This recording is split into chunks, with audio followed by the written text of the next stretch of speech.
Good afternoon. Welcome back to Oneida Live. We're here on the Oneida Nation Reservation in Wisconsin. I'm Bobby Webster. I'm the PR director for the Oneida Nation, and today is Thursday, August 7th. So, today we have our guest with us is Chairman Tehassi Hill. And if you haven't heard the news, our Vice Chairman, Brandon Yellowbird Stevens, has resigned his position to take on a new position as a strategist for our Intergovernmental Affairs Department. Brandon has over 17 years of intergovernmental relationships, building them and encouraging people to work better with the Oneida tribe. So this was a perfect fit for the experience that he's had over the years. And to talk about what happens after our vice chair resigns, how we're going to deal with it, what we're going to do with that position, and some options that are available is Chairman Hill. So, Chairman Hill, give us your advice. Let us know what's happening. Well, thank you, Bobby. First, I just wanted to start off by saying good afternoon, everyone. Happy Thursday. Just in case anyone's counting, there's only 45 days until fall. I find myself wondering where did the summer go? I think of all the fun events that we had in our community, and our community has to host the summer. And before I go any further, I would like to say thank you to everyone who has had a hand in assisting with the events that took place around the res this summer. Job well done.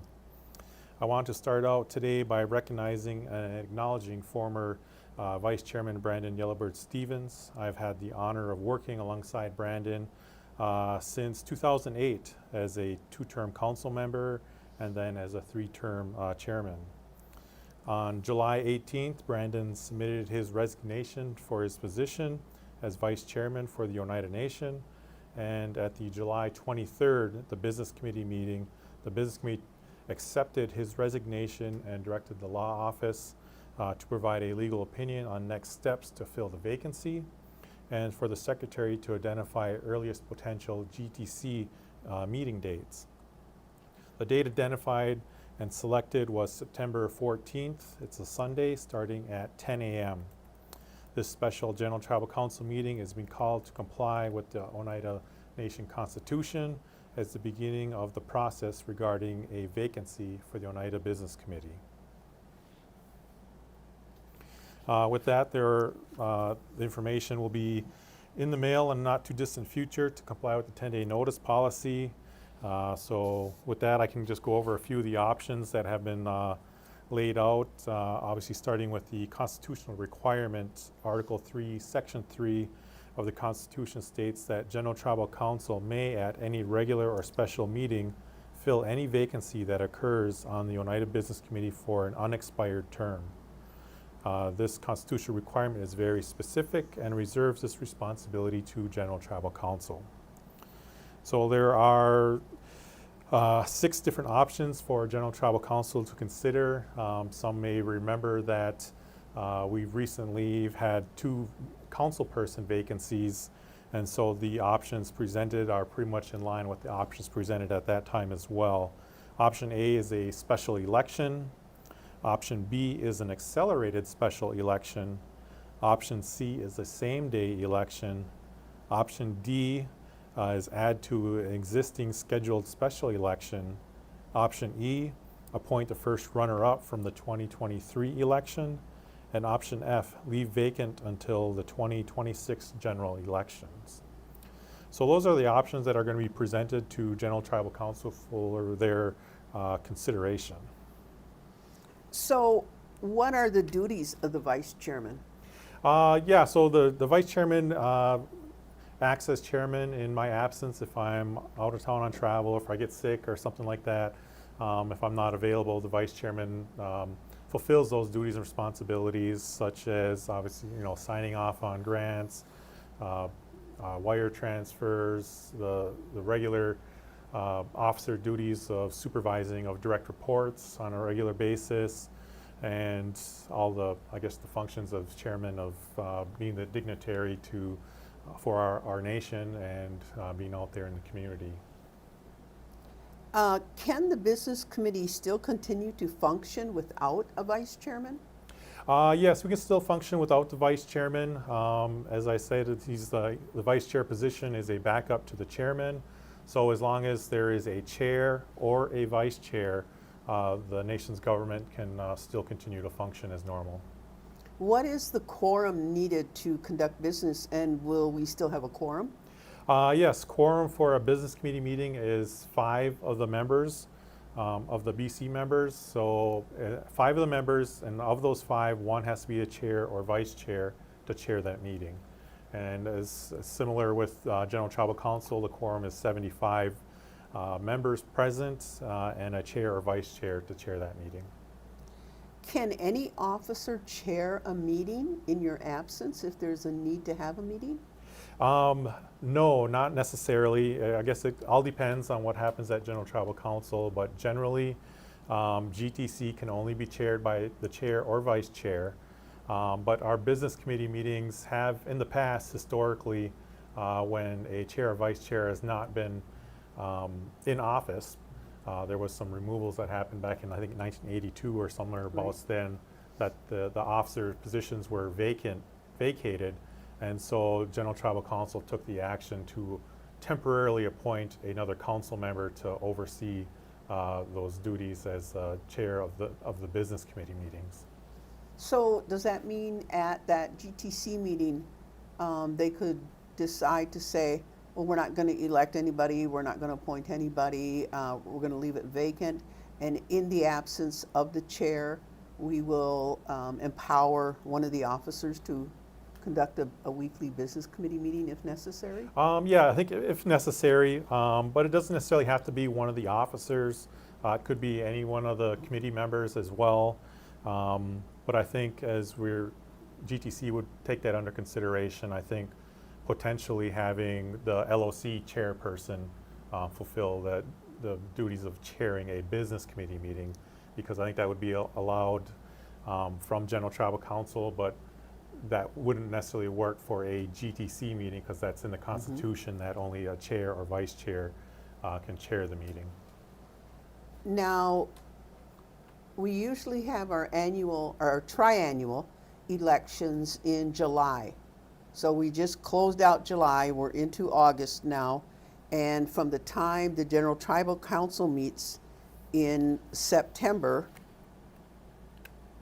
what kind of a timeline might we be looking for to have a vice chair? I mean, obviously this individual will serve for less than a year, but if it's, if this individual serves 10 months, that's still a considerable length of time that individual's in there. What do you think our timeline is? Yes, I guess for options for a special election, that would potentially could be filled by December 10th of 2025. Otherwise, option B with the accelerated special election that could be filled as soon as October 22nd, 2025. And what's the difference between a regular and an accelerated? What are we missing in the accelerated? Yes, for the difference between the special election and the accelerated is in the past, GTC has had nominations on the floor at that GTC meeting, so that cuts out the nomination scheduling and process to become a candidate for the special election. Does it cut out the primary? Because this is to fill a vacancy of the business committee, the election law doesn't necessarily rule, I guess, in this special type of special election. And so there historically has not been a primary. So we might have nominations on the floor, and we nominate 5 candidates. All 5 would go on the ballot because we don't have a primary? Yes, because there would be no primary. And I think the election law calls, I think it's like 15 or 16 Limit? candidates, then a primary would be called. So if there's less than that, there wouldn't be a primary anyway. Will we be able to receive something in the packet, or will they be on the screen how it would be conducted, so that maybe, let's say I want to say make a motion to go with an accelerated election, and that goes up on the screen and they can vote right there? Correct. Okay, or I can say I want us to leave it vacant. I make a motion to leave it vacant, and we can do, everything we can do right there is set it in motion. And it is the decision of the General Tribal Council. Yep, that's pretty much the point of having the 6 options presented in the packet so that people have time to review it and formulate their arguments for or against a particular option, and then having discussion, and then at any time during discussion someone can make a motion to adopt options A through F, and go through that process for getting a second and ultimately having discussion and voting on whichever option is selected. Okay. Well, we'll continue to keep the information coming and have people look for the packet. You know, you get the big packet in the mail, or as soon as it's approved, it's always available online in the members only section on our website. You need to have your members only access. And if you've ever applied for your GWA, that's how you get on. And then go to the GTC portal, and that packet would be available as soon as it's ready to be mailed out. And it should be ready within 10 days from now, correct? Yeah, I think it's actually Was it due next- to printing, I think, this afternoon. This I think. Thursday, okay. I remember hearing something about that. All right. Well, thank you, Chairman Hill, for sharing the information.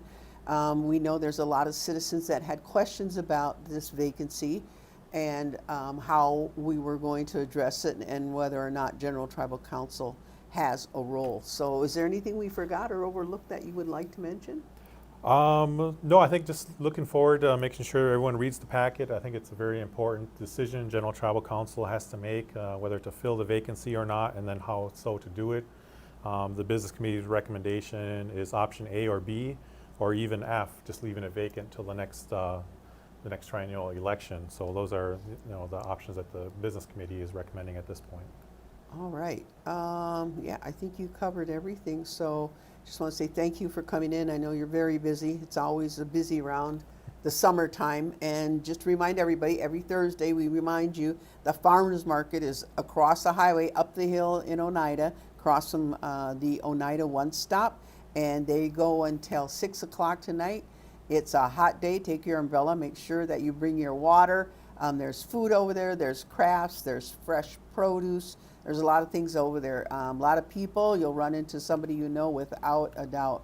And so next week, Tuesday, we have Jessica Vandekamp, who's the Director of Community Resources. And we also have Margot Cruz, who's with Economic Support on Thursday. So we'll see you next week. Y'all go. Y'all go.